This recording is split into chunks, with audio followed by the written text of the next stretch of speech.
Your faith is your fortune. Chapter 27. A formula for victory. Quote, every place that the sole of your foot shall tread upon, that have I given unto you. Joshua 1:3. The majority of people are familiar with the story of Joshua capturing the city of Jericho. What they do not know is that this story is the perfect formula for victory under any circumstances and against all odds. It is recorded that Joshua was armed only with the knowledge that every place that the sole of his foot should tread upon will be given to him. That he desired to capture or tread upon the city of Jericho, but found the wall separating him from the city impassable. It seemed physically impossible for Joshua to go beyond these massive walls and stand upon the city of Jericho. Yet, he was driven by the knowledge of the promise that, regardless of the barriers and obstacles separating him from his desires, if he could but stand upon the city, it will be given to him. The book of Joshua further records that instead of fighting this giant problem of the wall, Joshua employed the services of the harlot Rahab and sent her as a spy into the city. As Rahab entered her house, which stood in the midst of the city, Joshua, who was securely barred by the impassable walls of Jericho, blew on his trumpet 7 times. At the 7th blast, the walls crumbled, and Joshua entered the city victoriously. To the uninitiated, this story is senseless. To the one who sees it as a psychological drama rather than an historical record, it is most revealing. If we could follow the example of Joshua, our victory would be similarly simple. Joshua symbolizes to you, the reader or listener, your present state. The city of Jericho symbolizes your desire or defined objective. The walls of Jericho symbolize the obstacles between you and the realization of your objectives. The foot symbolizes the understanding. Placing the sole of the foot upon a definite place indicates fixing a definite psychological state. Rahab the spy is your ability to travel secretly or psychologically to any place in space. Consciousness knows no frontier. No one can stop you from dwelling psychologically at any point or in any state in space or time. Regardless of the physical barriers separating you from your objective, you can, without effort or help of anyone, annihilate time, space, and barriers.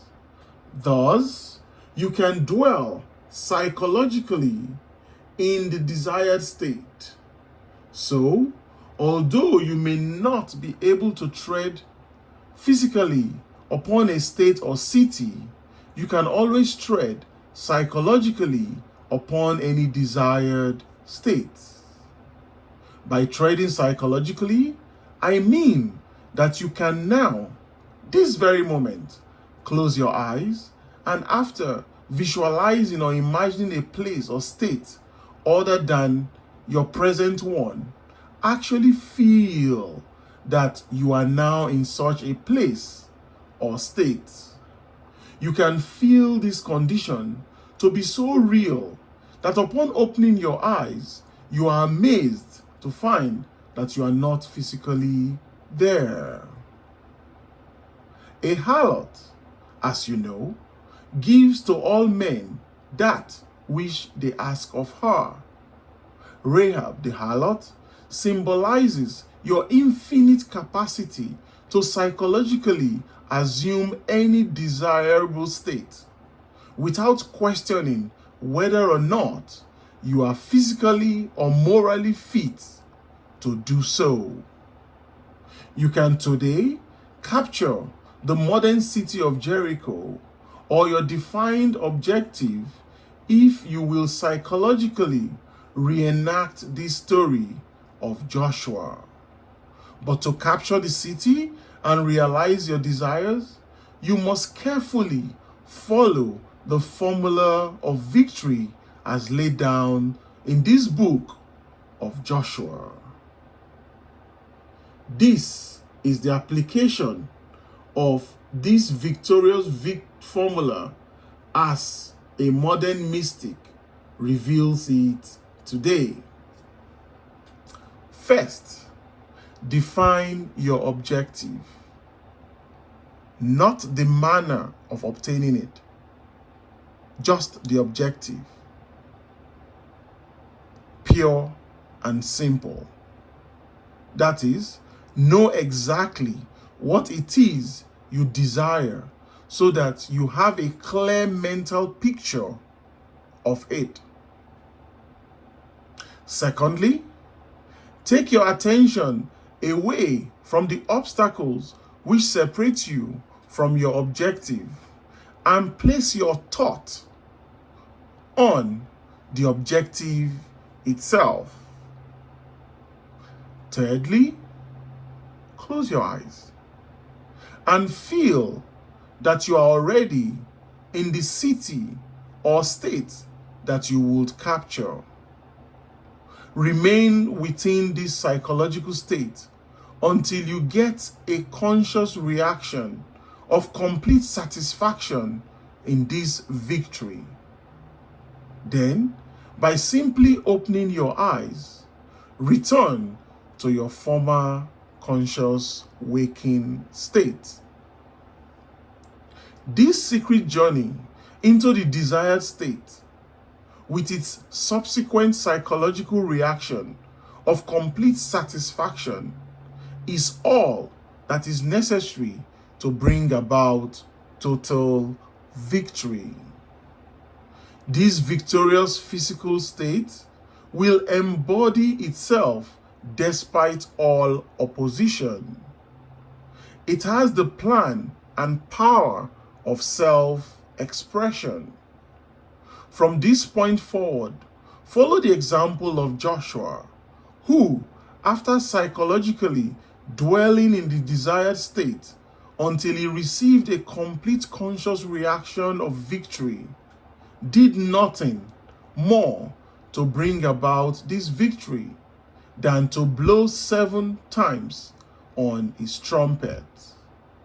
The 7th blast symbolizes the 7th day, a time of stillness or rest, the interval between the subjective and objective states, a period of pregnancy or joyful expectancy. This stillness is not the stillness of the body, but rather the stillness of the mind, a perfect passivity, which is not indolence, but a living stillness, born of trust in this immutable law of consciousness.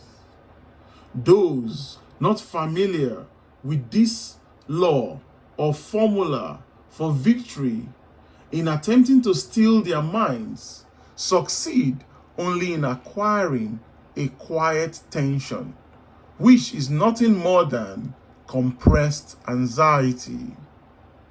But you, the reader, who knows this law, will find that after capturing the psychological state, which will be yours if you were already victoriously and actually entrenched in that city, will move forward towards the physical realization of your desires.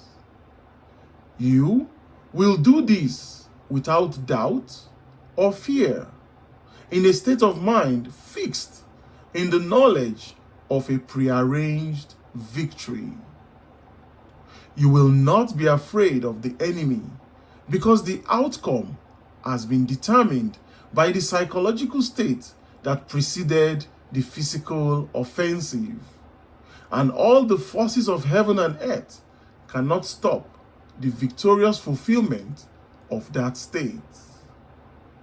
Stand still in the psychological state defined as your objective until you feel the thrill of victory.